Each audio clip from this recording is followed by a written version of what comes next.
TV रख के पास पागल हुई सास।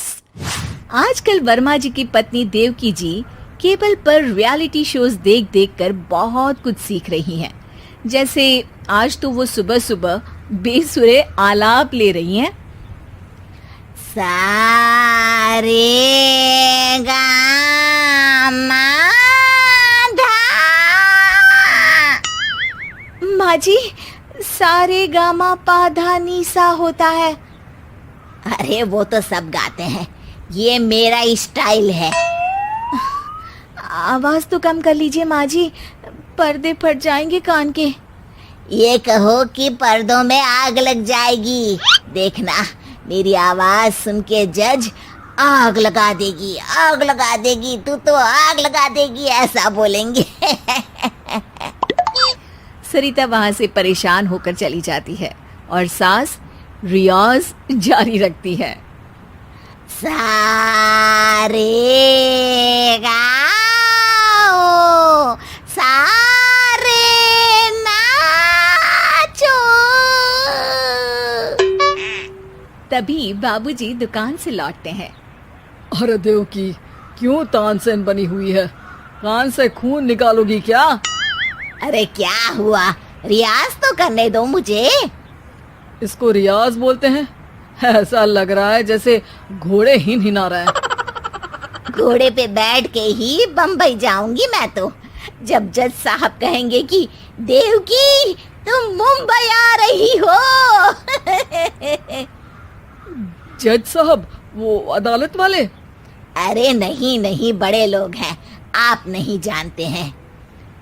ओ मैं तो छोड़ चली अपना ये देश, बम्बई मुझे प्यारा लगे।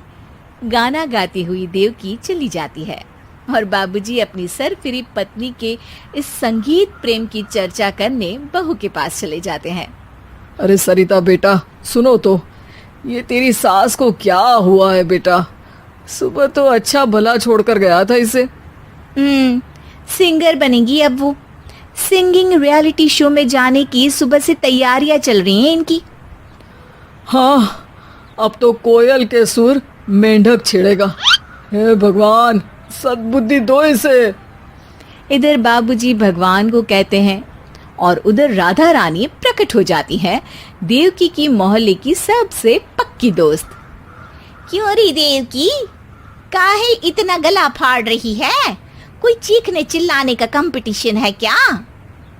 अरे ये देख, नया सिंगिंग शो, मैं भी गाऊंगी, हिंदुस्तान के दिलों की धड़कन बनूंगी। अरे इतना बेसुरा गा के दिलों की धड़कन नहीं, दिलों का अटैक बन जाएगी। इससे तो अच्छा है कि नाच ही ले। वैसे भी दिन भर मोहल्ले में नाचती तो रहती है तू, कभी इसके घर कभी उसके घर। देवकी को समझ में आ जाता है कि उसका गाना किसी को पसंद नहीं आ रहा। अगले दिन सरिता देखती है कि सास पैरों में घुंघरू बांध के नाच रही है। अरे माँ जी, क्या मंजुलिका बनी हुई है आज आप?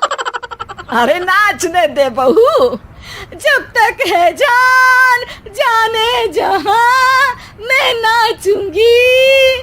अरे माँ जी, अभी जान निकल जाएगी इतनी जोर से नाचेंगी तो। अरे अरे, क्या कर रही हो? अरे दिख नहीं रहा, डांस कर रही हूँ। अरे जैसी तुम्हारी हरकत है, तुमको तो नागिन डांस करना चाहिए। वो भी करूंगी, भांगड़ा भी करूंगी। देखना, जज मुझे देख के स्टैंडिंग ओवेशन देंगे। हाँ, स्टैंडिंग ओवेशन तो देंगे ही, ताकि खड़े होकर वहां से भाग सके तुम्हारा डांस देखकर। अरे कुछ ढंग की चीज करो, ये रोज क्या नया शुरू कर देती हो? सास को लगता है कि उसका डांस का सीन भी बिगड़ गया। अब वो टीवी देख के कोई और कलाकारी ढूंढने लगती है। तभी उसे टीवी पर खतरों के खतरनाक खिलाड़ी शो दिखता है, जिसमें लोग अलग अलग स्टंट करते हैं। बस देवकी को नया काम मिल जाता है। अगले दिन सुबह देवकी डंबल लेकर कसरत करने लगती है।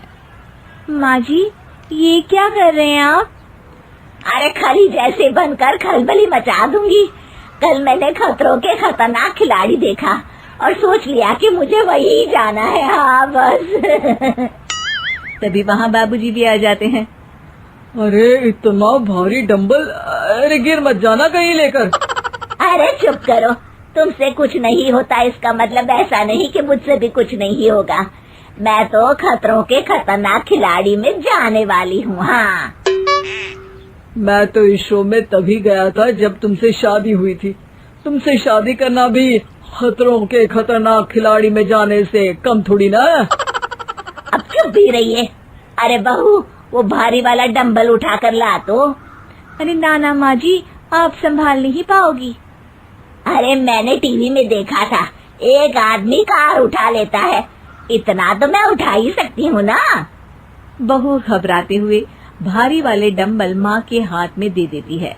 जैसे ही माँ दोनों हाथ ऊपर करती है, पूरे शरीर का बैलेंस बिगड़ जाता है और वो पीछे की तरफ गिर जाती है।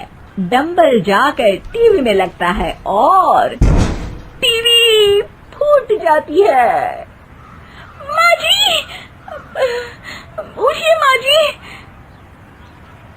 बाबूजी बहुत तेज हंसने लगते हैं।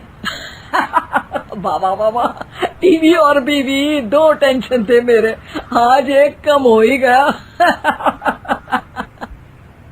बहू भी सास को उठाते उठाते इस बात पर ताली बजाकर हंसने लगती है और देवकी फिर से गिर जाती है।